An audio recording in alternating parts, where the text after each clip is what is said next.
G stand by all, سب بیٹھ جائیں گے. 5 4 3 2 1 لائف. بسم اللہ الرحمن الرحیم. ایاک نعبد و ایاک نستعین.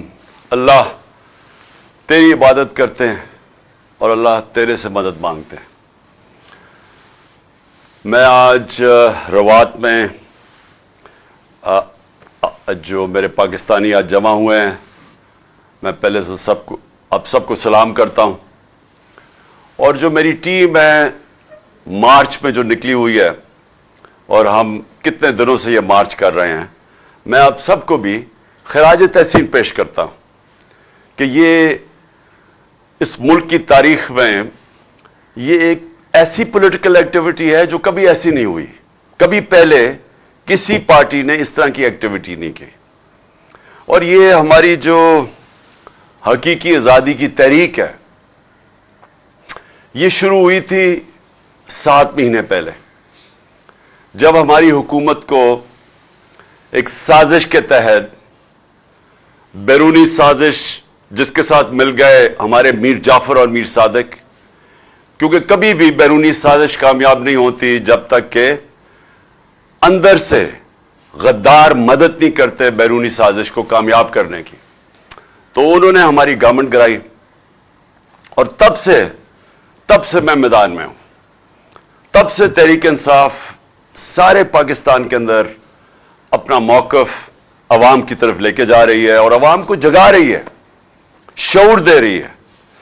اور میں جتنا بھی اللہ کا شکر ادا کروں وہ کم ہے.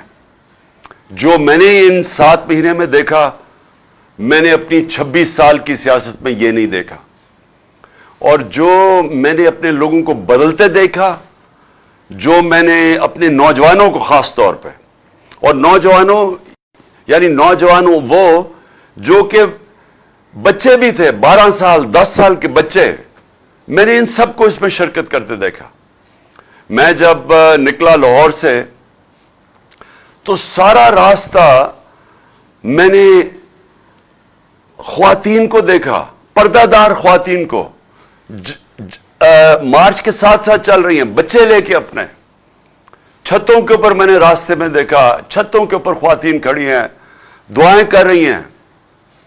تو کبھی ایسے میں نے سین اپنی زندگی میں پاکستان میں نہیں دیکھے. تو میں اس لیے اللہ کا شکر ادا کرنا چاہتا ہوں کہ صرف ایک جاگی ہوئی قوم، ایک باشعور قوم اپنی آزادی کے لیے جدوجہد کرتی ہے. غلام کبھی بھی آزاد ہونے کی کوشش نہیں کرتے، غلام ہی رہتے ہیں. اور لیکن جب ایک انسان کو سمجھ آ جاتی ہے کہ آزادی کیا ہے، تو تب پھر وہ کھڑا ہوتا ہے اپنی آزادی کے لیے. تو ہماری یہ جو تحریک شروع ہوئی 7 مہینے پہلے، سارے پاکستان میں ہم نے جلسے کیے، اور پھر لوگوں نے قربانیاں دی اس پہ. 25 پہ یہ میں کبھی بھولوں گا نہیں، 25 میں جو ہمارے ساتھ ظلم کیا گیا، یہی جو فیشسٹ، جو جرائم پیشہ لوگ جو ہمارے اوپر مسلط کیے، جب ہمیں ہٹا کے تو جو لوگوں کا ہمارے اوپر مسلط کیا گیا، یہ پاکستان کو 30 سال سے مختلف قسم کی طور طریقوں سے یہ جرم کر رہے تھے. منی لانڈرنگ، ملک کا پیسہ لوٹ کے باہر لے جانا، لوگوں کو مروانا، ماڈل ٹاؤن کے اندر دن دہاڑے پرامن احتجاج کرنے والوں کو قتل کرنا، گولیاں مارنا پولیس کے ذریعے، پولیس مقابلے میں لوگوں کو مارنا. یہ شہباز شریف کے اوپر ایمنسٹی انٹرنیشنل یا ہیومن رائٹس واچ میں 97 سے 99 تک اس کے اوپر رپورٹ ہے کہ اس نے کئی 100 لوگ پولیس مقابلے میں مروائے. وہ جو عابد باکسر ہے، اس نے ٹی وی کے اوپر آ کے بتایا، وہ جو پولیس والا تھا کہتا میرے ذریعے اس نے لوگوں کو مروایا. رانا ثناء اللہ کے اوپر 18 قتل، عابد شیر علی کا باپ کہتا ہے اس نے قتل کیے. سارا فیصلہ آباد جانتا ہے اس کو. قبضہ گروپ ہر جرم میں یہ شریک ہے. انہوں نے مل کے 25 مئی کو ہمارے اوپر جو کیا، گھروں میں گئے، کارکنوں کے گھروں میں گئے، ان کی عورتوں کے سامنے، یعنی آدمیوں کو پکڑ کے لے کے گئے، بچوں کو لے کے گئے، تھانوں میں رات کو لے کے گئے. کوئی ہر اس ملک کے جو حقوق، انسانی حقوق کی خلاف ورزی کرتے ہوئے وارنٹ کے بغیر گھسے لوگوں کے گھروں میں. اور انہوں نے پھر جو عورتیں، بچے، یعنی ہماری جو تحریک انصاف کے جلسے ہیں، کبھی پاکستان میں ایسے جلسے نہیں ہوئے. ہماری جو پروٹیسٹ ہے، جو احتجاج ہے، ان کے پر فیملیز آتی ہیں، عورتیں، بچے آتے ہیں، اوپر سے لے کے نیچے تک، انگلش میڈیم سے، اردو میڈیم سے، دینی مدرس، سارے لوگ شرکت کرتے ہیں. اور ان کے اوپر انہوں نے شیلنگ کی، ظلم کیا، 2 لوگ شہید ہوئے، کئی زخمی ہوئے، جیلوں میں لوگوں کو ڈالا، ایف آئی آر کی بارش ہو گئی، 23 ایف آئی آر میرے اوپر کاٹی، ساری سینئر لیڈرشپ کے اوپر. جب میرے دور میں 3 لانگ مارچز کی گئی، 2 فضل الرحمان نے اور 1 بلاول نے، ہم نے تو کوئی نہیں روکا، ہم نے کوئی ایف آئی آر نہیں کاٹی، ہم نے تو ان کے سامنے کنٹینر بھی نہیں رکھے. تو ہمارے دور کے اندر پوری طرح جو آئین اور قانون ان کو اجازت دیتا تھا، ہم نے وہ کسی جگہ ان کو روکا نہیں. ہمارے تو 25 مئی کو انہوں نے کیا. اس کے بعد ایک خوف کی فضا بن گئی. ایک ڈرٹی ہیری آ گیا اسلام آباد میں، اس نے اور زیادہ ظلم شروع کیا، تشدد کیا لوگوں پہ، کیسز بنائے، سوشل میڈیا کے لوگوں کو اٹھا اٹھا کے جیلوں میں ڈالا. اور جیلوں میں بھی نہیں ڈالا، پکڑ اٹھاتے تھے، ان کو مارتے تھے اور پھر اگلے دن واپس گھر دے دیتے تھے، دھمکیاں دے کے. جو خوف کی فضا بنائی گئی، جنرل مشرف کے مارشل لاء میں جیل میں گیا، وہاں میں نے ایسا نہیں ظلم دیکھا اس کے دور میں. جو انہوں نے جس طرح ہمارے اوپر جو اسٹیٹ کو پوری طرح اس کا جو ظلم ہمارے اوپر کیا، ہمیں ایسے لگا ہم پاکستانی نہیں ہیں. میں جس کو یہ قوم 50 سال سے جانتی ہے، وہ پاکستانی 50 سال سے جانتی ہے قوم. ہر قسم کا پاکستان کا سول ایوارڈ مجھے ملا ہوا ہے. دنیا میں مجھے جانتے ہیں کہ پاکستان کو میں ریپرزینٹ کرتا تھا. مجھے انہوں نے اس طرح رکھا جیسے کہ میں کوئی بیرونی ملک کا غدار ہوں. جو میرے نوکروں کو انہوں نے ایجنسیز نے آ کے پیسے دے کے ان کو اپنی تنخواہ پہ رکھا، میرے اوپر کوئی ڈیوائس رکھنے کے لیے، آگے بھی ان کے پلان بنے ہوئے تھے نقصان پہنچانے کے لیے مجھے. اس کے علاوہ جو انہوں نے شہباز گل کو جس طرح ایک کوئی جملہ کہہ دیا پکڑ کے، ایک جملہ ٹی وی پہ کہا، پہلے تو ٹی وی بند کر دیا ایئر وائی، اس کے اوپر اس کا وہ جو پروڈیوسر تھا اس کو اٹھا کے لے گئے رات کے 3 بجے. شہباز گل کو ننگا کر کے اس کے اوپر تشدد کیا.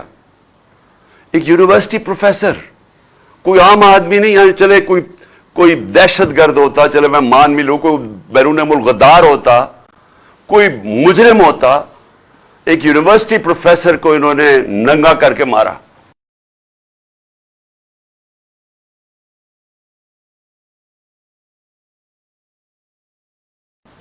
صرف خوف پھیلانے کے لیے. یہ جو ڈرٹی ہیری آیا، اس نے سوچا کہ یہ جس طرح یہ پہلے کرتا آیا بلوچستان میں دہشت گردوں کے خلاف، ہمارے اوپر وہ شروع کر دیا. پھر اعظم سواتی سے کیا 75 سالہ سینیٹر. یہ میں آپ بتا رہا ہوں کہ یہ ہماری ملک کی تاریخ میں کبھی ایسی چیزیں نہیں ہوئی. اس کو ٹویٹ کے اوپر مارا، پہلے گھر میں اس کے پوتا پوتیوں کے سامنے، پھر جا کے ننگا کر کے اس کو ایجنسی کے حوالے کیا جدھر اس کے اوپر تشدد کیا گیا. اور اس کے بعد ڈرانے کے لیے کہ اس کا منہ بند ہو جائے، اس کے میاں بیوی کی ایک کیسٹ اس کی بیوی کو بھیجی. کبھی ملک ایسے نہیں گرا. اور صرف بتانے کے لیے، کوشش کرنے کے لیے، ہمیں بتانے کے لیے کہ جو تمہارے سے بولے گا ہم تمہارے یہ مثال بنائیں گے. اور پیغام بھیجے گئے. اعظم سواتی کے اوپر جب تشدد ہو رہا تھا تو اسے کہا کہ یہ عمران خان سے ہم یہ کریں گے، کہ جس طرح عمران خان ڈر جائے گا اور چپ کر کے بیٹھ جائے گا. اور پھر میرے اوپر جو